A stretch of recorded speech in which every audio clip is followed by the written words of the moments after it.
ఇక ప్రపంచ శక్తి భారత్ చేతిలోనే.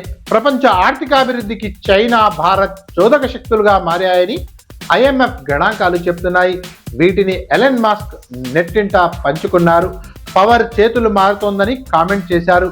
అమెరికా అధ్యక్షుడు డొనాల్డ్ ట్రంప్ విధానాలతో ప్రపంచ దేశాలు అతలాకుతలమవుతుంటే చిక్కుల్లో ఉన్న ప్రపంచ ఆర్థిక వ్యవస్థకు ప్రస్తుతం చైనా, భారత్లు చోదక శక్తులుగా అవతరించాయని అంతర్జాతీయ ద్రవ్యనిధి ఐఎంఎఫ్ గణాంకాలు చెబుతున్నాయి. ఈ పరిణామంపై అపర కుబేరుడు ఎలన్ మస్క్ స్పందించారు. పవర్ ఇప్పుడు చైనా, భారత్ చేతుల్లో వెళ్తోందని కామెంట్ చేశారు. ప్రపంచ ఆర్థిక వ్యవస్థకు ముందుండి నడిపిస్తున్న top 10 countries to global real GDP group అంటూ టాప్ 10 దేశాలను జాబితాలో ఎలన్ మస్క్ నెట్టింటా పంచుకున్నారు.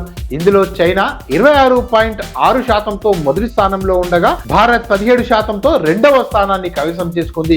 ఇక అమెరికా 9.9%తో మూడవ స్థానంలో ఉండిపోవడాన్ని ఆశ్చర్యానికి గురి చేస్తుంది.